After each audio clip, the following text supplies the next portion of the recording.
ऋषिकेश शहर में रहने वाले पुलकित के परिवार में उसकी माँ रचना, पिता प्रदीप, चाचा रंजन और चाची प्रिया थे। वैसे तो उनका परिवार देखने में हर दूसरे परिवार की तरह नॉर्मल लगता था, लेकिन उनके परिवार में एक गहरा राज छुपा हुआ था। जी, 3 महीने बाद पुलकित का 20वां जन्मदिन होने वाला है। तो क्या मतलब, आप भूल गए क्या? अरे हाँ, 20वें जन्मदिन से पहले हमें उसकी शादी करानी पड़ेगी। अच्छा हुआ तुमने याद दिला दिया। बहुत कम समय बचा है, जल्दी से उसके लिए कोई लड़की ढूंढो। कुछ महीने में उसका 20वां जन्मदिन आ रहा है ना। 20वां नहीं, 19वां। आप लोगों को अपने ही बच्चे की जन्म तिथि याद नहीं रहती है। 19वां? हाँ दीदी, 19वां ही तो है। पुलकित का जन्म 2005 में हुआ था और अभी 2024 चल रहा है, तो 19 ही हुआ ना। अरे हाँ, मेरा तो आजकल दिमाग ही काम नहीं करता है। चलो अच्छी बात है, अब हमारे पास और टाइम है पुलकित के लिए लड़की ढूंढने का। पुलकित दूर खड़ा ये सारी बातें सुन रहा था। वो उन लोगों के पास आया और बोला, माँ, पापा, मैं आपकी बातें सुन रहा था और मैं ये साफ कर देना चाहता हूँ कि मैं 25 साल से पहले कोई शादी वादी नहीं करूँगा। पुलकित, ये कोई मजाक नहीं है। हमारे खानदान पर एक भयंकर श्राप है। श्राप?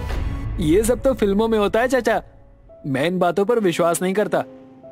तुम्हें विश्वास करना पड़ेगा। तुम्हारे दादा के छोटे भाई के साथ ये हो चुका है।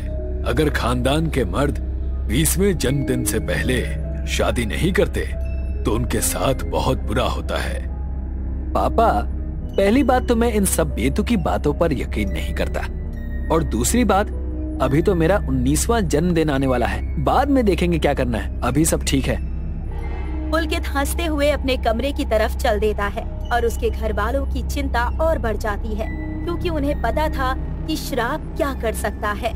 ऐसे ही 3 महीने बीत गए और पुलकित का 19वां जन्मदिन आ गया। वो अपने दोस्तों समीर, रवि और काजल के साथ पहाड़ों पर पार्टी करने के लिए निकल गया। हैप्पी बर्थडे मेरे भाई। मैंने सुना है तू 20+ हो गई।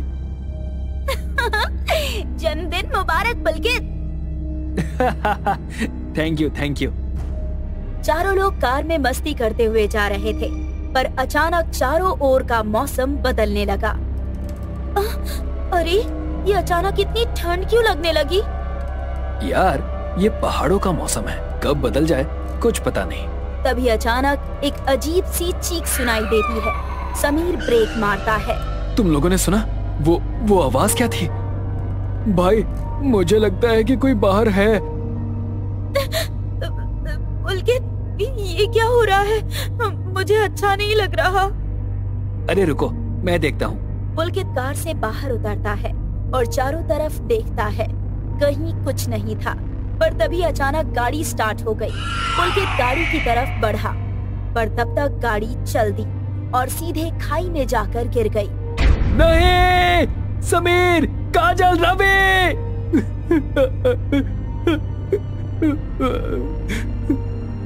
वो रोते हुए जमीन पर बैठ जाता है, पर तभी अचानक कोई आकर उसे हिलाता है। वो समीर था। क्या हुआ पुलकित? तू चिल्ला क्यों रहा है? तू तो हल्का होने उतरा था ना? क्या? मैं चल वापस गाड़ी में बैठ, चल। वो कंफ्यूज सा गाड़ी में जाकर बैठ गया और सोचने लगा कि ये अभी उसके साथ क्या हुआ।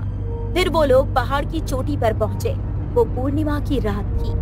समीर और रवि पार्टी के सेटअप में लग गए और काजल चांदनी एंजॉय करने लगी। ये जगह कितनी खूबसूरत है ना, बिल्कुल फिल्मी सीन जैसा लग रहा है। हाँ, सच कहा। पुलकित का 20वां जन्मदिन यादगार रहेगा। हाँ, पर पता है, मैंने घर वालों को बताया ही नहीं है कि आज मेरा 20वां जन्मदिन है। उन्हें लगता है कि ये 19वां है। क्या? लेकिन तूने ऐसा क्यों किया? अरे, उन्हें पता चलता कि आज मेरा 20वां जन्मदिन है तो वो आज ही मेरी शादी करा देते, क्योंकि उनका मानना है कि हमारे खानदान के मर्दों पर एक श्राप है कि अगर हमारे 20वें जन्मदिन से पहले शादी नहीं हुई तो कुछ बहुत बुरा होता है। क्या? सच में ऐसा है? अरे वो तो बड़ों की बेतुकी बातें हैं, मैं इन सब पर विश्वास नहीं करता। सभी जोर से हंसने लगते हैं और पार्टी की तैयारियों में लग जाते हैं। पुलकित केक रखता है और मोमबत्तियां जलाने लगता है। तभी काजल कहती है, अरे ये चांदनी कम क्यों हो रही है? सब आसमान की ओर देखते हैं। चांद पर धीरे धीरे एक साया सा पड़ रहा था। ये तो चांद पर ग्रहण लग रहा है, पर आज तो ग्रहण की कोई खबर नहीं थी। ये कैसे हो सकता है? अचानक तेज हवाएं चलने लगती है। मोमबत्तियों की लौ बुझ जाती है। चारों तरफ अजीब सी खामोशी छा जाती है और तभी एक भयानक चीख सुनाई देती है। ये आवाज कैसी थी? मुझे कुछ अच्छा महसूस नहीं हो रहा। अरे कुछ नहीं है, चलो केक काटते हैं। जैसे ही पुलकित केक काटता है तो केक में से खून निकलने लगता है और खून के साथ निकलते हैं बहुत सारे कीड़े। ये क्या? कहीं तेरे खानदान की वो श्राप वाली बात सच तो नहीं है? ये सुनकर सबकी हलक सूख जाती है। उसी पल अचानक पूरी तरह अंधेरा हो गया।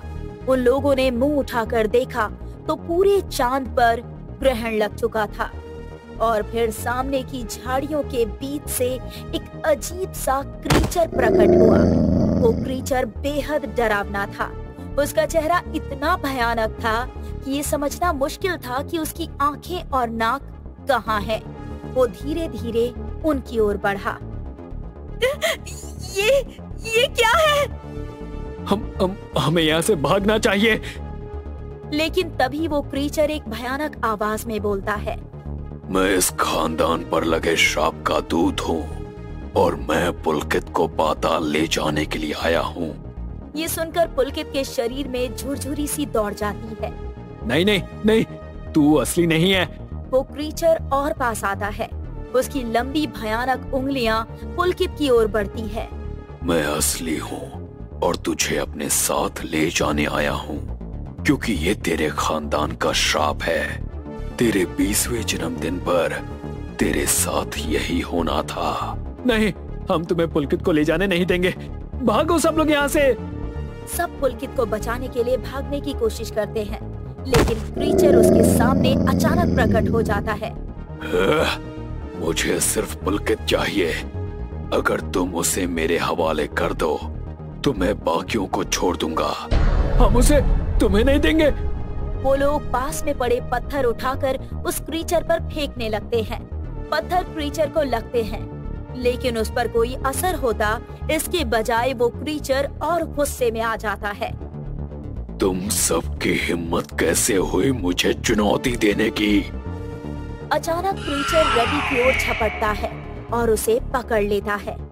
छोड़ मुझे पुलकित, भाग, जल्दी भाग। नहीं, रवि को छोड़ दे। वो क्रीचर रवि को ऊपर उठाकर खाई के किनारे की ओर ले जाता है। रवि की चीख गूंजती है और फिर वो हमेशा के लिए शांत हो जाता है। पुलकित, समीर और काजल जान बचाने के लिए तेजी से भागते हैं। वो एक बड़े पत्थर के पीछे छिप जाते हैं। वो क्रीचर उन्हें हर तरफ ढूंढ रहा था। वो हमें ढूंढ रहा है, अब क्या करें? पुलकित हड़बड़ाते हुए फोन निकालता है और जल्दी से अपने घर पर फोन लगाता है। फोन बजता है और दूसरी तरफ रंजन की आवाज आती है। हेलो, मुझे पता है कि आज तुम्हारा 20वां जन्मदिन है, पर जब तुम मरोगे तभी तो ये पूरा घर मेरा होगा। क्या आप ये क्या कह रहे हैं? मम्मी पापा कहाँ हैं? रंजन ने हंसते हुए फोन काट दिया। क्या हुआ? क्या कहा चाचा जी ने? रंजन चाचा यही चाहते हैं कि मैं मर जाऊं। उन्हें पता था कि आज मेरा 20वां जन्मदिन है, पर मैं मरूंगा तो उन्हें सब कुछ मिल जाएगा। हमें अब उनसे कोई मदद नहीं मिलेगी। कुछ देर चुप्पी छा जाती है, लेकिन फिर उस क्रीचर की आवाजें करीब आने लगती हैं। अब क्या करें समीर? पुलकित, अगर काजल से तुम्हारी शादी हो जाए तो शायद ये श्राप खत्म हो जाएगा। शायद यही इसका समाधान हो।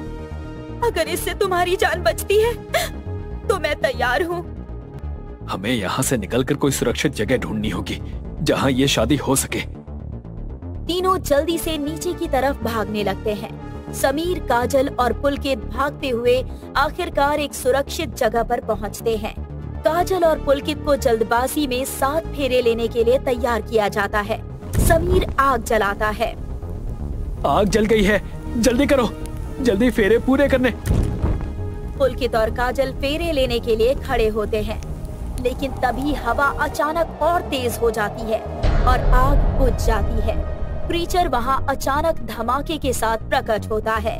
उसकी भयंकर आंखें और टेढ़ा मेढ़ा शरीर उनके रोंगटे खड़े कर देता है। शादी करने का समय निकल चुका है। वो क्रीचर पुलकित के पास आता है।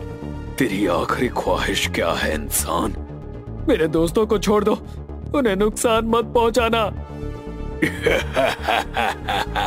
ठीक है, उन्हें कुछ नहीं होगा। अचानक जमीन में एक बड़ी दरार पड़ती है, धरती फटने लगती है और उसके भीतर से एक गहरी खाई प्रकट होती है। क्रीचर उसे खाई की ओर खींचने लगता है। अब तू मेरे साथ चलेगा, पाताल लोक में, मेरे लोक में। नहीं! पुलकित का शरीर क्रीचर के साथ धीरे धीरे पाताल में समा जाता है।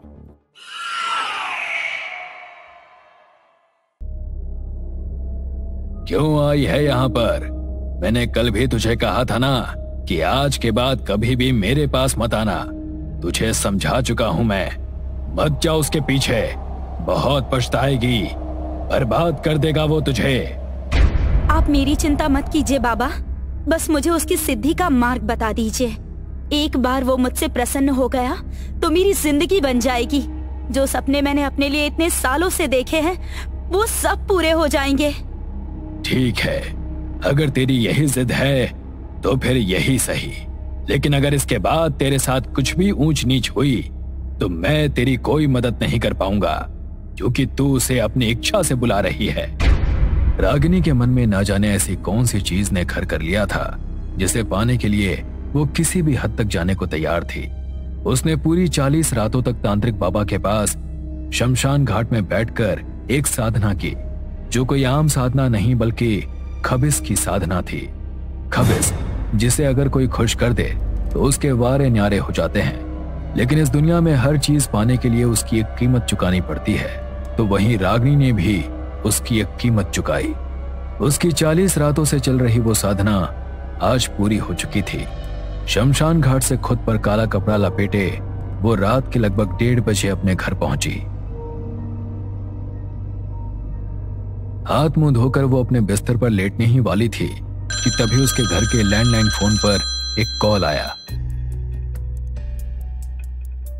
हॉल में जाकर उसने फोन उठाया कि तभी उसकी मां भी फोन की आवाज से उठकर बाहर हॉल में आ गई, लेकिन सामने से आने वाली उस आवाज को सुनकर उसके हाथ से फोन छूटकर नीचे गिर गया। उसके हाथ बुरी तरह से कांप रहे थे।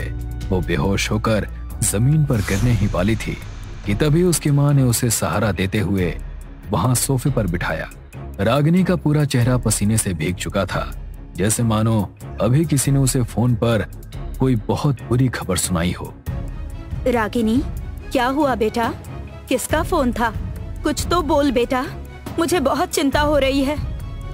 इसके पहले कि रागिनी कुछ बोल पाती, उसकी आंखों में आंसू आ गए और वो अपने हाथों से अपने चेहरे को ढककर जोर जोर से रोने लगी। रागिनी बेटा, बोल क्या हुआ? तू इस तरह से रो क्यों रही है? देख, मुझे बहुत डर लग रहा है। बोल ना बेटा, क्या हुआ? दीदी। क्या? दीदी नहीं रही माँ। क्या? अपनी बेटी की मौत की खबर सुनकर सावित्री का तो मानो कलेजा ही फट गया।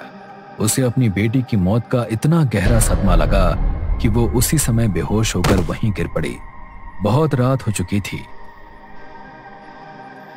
इसीलिए रागिनी सुबह सूर्योदय होने से पहले ही अपनी मां के साथ अपनी बहन के ससुराल पहुंच गई। सावित्री ने अपनी आंखों के सामने अपनी बेटी की चिता को जलते हुए देखा। किसी भी माता पिता के लिए इससे दर्दनाक शायद और कुछ भी नहीं हो सकता। जो अभी सिर्फ 3 साल की थी, वो नन्ही सी जान तो ये समझ भी नहीं पा रही थी कि उसकी मां अब कभी उसके पास वापस लौट कर नहीं आएगी। वो तो बस अपनी मां को ढूंढने की आस में बार बार उसे पुकार रही थी। उसकी आंखों में अपनी माँ के मिलने का इंतजार देखकर सभी की आंखों में आंसू आ गए। तभी सावित्री ने कहा, न जाने अचानक मेरी लाडो को किसकी नजर लग गई। इतनी कम उम्र में मेरी बच्ची हम सबको छोड़कर चली गई। मुझसे तो इसका मासूम चेहरा देखा भी नहीं जा रहा। किस तरह अभी भी अपने माँ के आने की आस लगाए बैठी है। बिन माँ के किस तरह बड़ी होगी हमारी बच्ची। माँ, कहते हैं मासी माँ जैसी होती है। हाँ, मैं जानती हूँ कि हर लड़की के अपने शादी को लेकर बहुत से अरमान होते हैं, लेकिन दीदी के चले जाने के बाद अब मेरा पहला फर्ज यही है कि मैं दीदी की जगह शैली की माँ बनकर उसे पालूं। क्या तू ये क्या कह रही है बेटी? ये बात कहनी जितनी आसान है, निभानी उतनी ही मुश्किल है। तू एक बार अच्छी तरह से सोच ले। मैंने सोच लिया है माँ। दीदी के जाने के बाद शैली को अब दूसरी माँ की जरूरत है, और किसी सौतेली माँ पर मैं अपनी शैली के लिए भरोसा नहीं कर सकती। इसीलिए मैं ही ये करूंगी। नहीं रागिनी, देखो, मैं तुम्हारी भावनाओं को समझता हूँ, लेकिन मैंने हमेशा सिर्फ निशा से प्यार किया है। भले ही वो हमेशा के लिए मुझे छोड़कर जा चुकी है, लेकिन फिर भी मैं किसी और को अपनी जिंदगी में आने की इजाजत नहीं दे सकता। मैं अपने मरते दम तक निशा से प्यार करता रहूंगा, और बात रही शैली की तो मैं उसे खुद पालूंगा। और तुम्हारा भी जब मन करे तुम शैली से मिलने आ सकती हो, लेकिन मैं ये शादी नहीं कर सकता। विक्रम की बात सुनकर रागिनी कुछ नहीं बोली। रागिनी और उसकी माँ कुछ दिन अपनी बहन के घर पर रुकते हैं, और माहौल थोड़ा शांत होने के बाद अपने घर पर लौटकर आ जाते हैं। रागिनी फिर से आधी रात के समय एक काली चादर ओढ़े शमशान घाट की ओर निकल जाती है, जहां तांत्रिक बाबा एक जलती हुई चिता के पास बैठकर कोई साधना कर रहे थे। आपने तो कहा था कि वो अब प्रसन्न हो चुका है और तेरा हर काम वो अब जरूर करेगा, लेकिन उसने तो मुझसे शादी करने से साफ इनकार कर दिया। उसके लिए मैंने अपनी बहन की भी बलि दे दी, और उसके बाद वो मुझसे शादी करने से मुकर गया। क्यों नहीं की उसने मेरी ये ख्वाहिश पूरी? रागिनी की ये बात सुनकर तांत्रिक बाबा जोर जोर से हंसने लगे। उन्होंने हंसते हुए रागिनी की तरफ देखते हुए कहा, मैंने कहा था कि उसके पीछे मत जा, लेकिन तूने मेरी बात नहीं मानी। अब वो तुझे नहीं छोड़ेगा। अब से तेरी उल्टी गिनती शुरू। उसने तेरी बहन को मारकर तेरी एक ख्वाहिश को पूरा किया। अब वो तेरे जरिए अपनी अनगिनत ख्वाहिशों को पूरा करेगा। अपनी जिंदगी की भीख मांगेगी तू उसके सामने, लेकिन वो तुझे मौत भी नहीं देगा। ये सब क्या कह रहे हैं आप? मुझे तो लगता है कि आपका दिमागी संतुलन ठीक ही नहीं है, इसीलिए कुछ भी बोल रहे हैं। आपने ही मेरी साधना में कोई कमी छुड़वाई, इसीलिए ये सब हो रहा है, वरना ऐसा नहीं होता। मैं किसी और के पास जाऊंगी और साधना करूंगी। मैं शैली को भी अपने रास्ते से हटा दूंगी। वो जरूर मेरा होगा। रागिनी इस तरह से तांत्रिक बाबा को ये सारी बातें बता रही थी जैसे उसके दिमाग में इस बात की कोई सनक सालों से भरी बैठी हो। अपनी बहन के पति को पाने के लिए उसने खबिस को उसकी बलि लेने के लिए कहा, लेकिन खबिस हर चीज की कीमत जरूर लेता है। शायद ये बात रागिनी अभी तक समझ नहीं पाई थी। वो बहुत ही गुस्से में रोती हुई अपने घर आई और चुपचाप अपने बिस्तर पर जाकर लेट गई। वो मेरा होगा, वो जरूर मेरा होगा। रागिनी ये बड़बड़ाते हुए अपनी आंखें बंद करके लेट गई। तभी उसे अपने कमरे में अपने बिस्तर के पास किसी के कदमों की आहट सुनाई देती है। रागिनी ने जैसे ही अपनी आंखें खोली तो उसने देखा कि उसके कमरे की जिस खिड़की को अभी थोड़ी देर पहले उसने बंद किया था वो खुली हुई थी, और उसके कमरे की दीवार पर कमरे की खिड़की से आने वाली चांद की हल्की हल्की रोशनी पड़ रही थी। लेकिन जैसे ही उसने ध्यान से दीवार की तरफ देखा तो उसे दीवार पर एक बेहद ही भयानक परछाई दिखाई पड़ी जो लगातार चलती हुई उसी की तरफ आ रही थी। इससे पहले कि रागिनी कुछ समझ पाती, उससे पहले ही वो परछाई मानो आकर उसके शरीर के अंदर समा गई। रागिनी अपने बिस्तर से उठने की कोशिश करने लगी, लेकिन उसका शरीर बुरी तरह से अकड़ चुका था। वो लाख कोशिश करने के बाद भी खुद को हिला डुला नहीं पा रही थी। वो मदद के लिए अपनी माँ को पुकारने की कोशिश कर रही थी, लेकिन डर के मारे उसके गले से उसकी आवाज तक नहीं निकल रही थी कि तभी उसके कानों में उसे एक बड़ी भयानक और दबी सी आवाज सुनाई देती है। अब तुम मेरी हो, मैंने तुम्हारी एक इच्छा पूरी की, अब मैं तुमसे अपनी सारी इच्छाओं को पूरा कराऊंगा। उस आवाज को सुनकर डर के मारे रागिनी का शरीर बुरी तरह से कांप रहा था, लेकिन फिर भी उसने हिम्मत करके नजर घुमाकर अपने कमरे में देखा तो उसे वहां कोई भी नजर नहीं आया। लेकिन तभी उसे अपने शरीर पर एक असामान्य बोझ महसूस हुआ। इससे पहले कि वो कुछ कर पाती, उसे महसूस होने लगा कि जैसे कोई उसके करीब आने की कोशिश कर रहा है। रागिनी बहुत घबरा गई। देखो, प्लीज प्लीज मुझे छोड़ दो, प्लीज मुझे जाने दो, गलती हो गई मुझसे, मुझे तुमसे कुछ नहीं चाहिए, प्लीज जाने दो मुझे। रागिनी के ऐसा कहते ही उसे अपने कमरे में एक बेहद भयानक हंसी सुनाई दी। तभी रागिनी को ऐसा महसूस हुआ जैसे कोई उसके शरीर को बुरी तरह से नोच रहा हो। दर्द के मारे वो जोर जोर से चीखने लगी। उसे लगा कि शायद उसके चीखने की आवाज सुनकर उसकी माँ उसकी मदद के लिए उसके पास आ जाएगी, लेकिन हैरत की बात यह थी कि उसकी चीखों की आवाज उसकी माँ तक पहुंच ही नहीं पाई। वो पूरी रात इसी तरह दर्द से बिलखती चिल्लाती रही और दर्द के मारे कुछ ही घंटों के बाद वो बेसुध हो गई। उसकी खिड़की से आने वाली रोशनी जब सुबह उसके चेहरे पर पड़ी तो उसकी आंख खुली। वो सिर्फ एक कंबल से लिपटी हुई थी। उसे अपनी हालत देखकर खुद पर तरस आ रहा था, लेकिन ये सब जो कुछ उसके साथ हो रहा था, इन सब का कारण वो खुद ही थी। उसके पूरे शरीर पर चोटों के निशान थे, लेकिन ये सब महज एक रात के अंदर होकर बंद नहीं हुआ। उसके साथ अब हर रात ये हादसे होने लगे। वो 6 महीने से ये सब भुगत कर अब थक चुकी थी। उसकी आंखों के नीचे गहरे काले गड्ढे हो चुके थे, आंखें धंसकर बिल्कुल अंदर को जा चुकी थी और उसका शरीर तो मानो अब हड्डियों का ढांचा मात्र बन चुका था। उसकी माँ भी उसकी ऐसी हालत देखकर अब अंदर ही अंदर खत्म होती जा रही थी।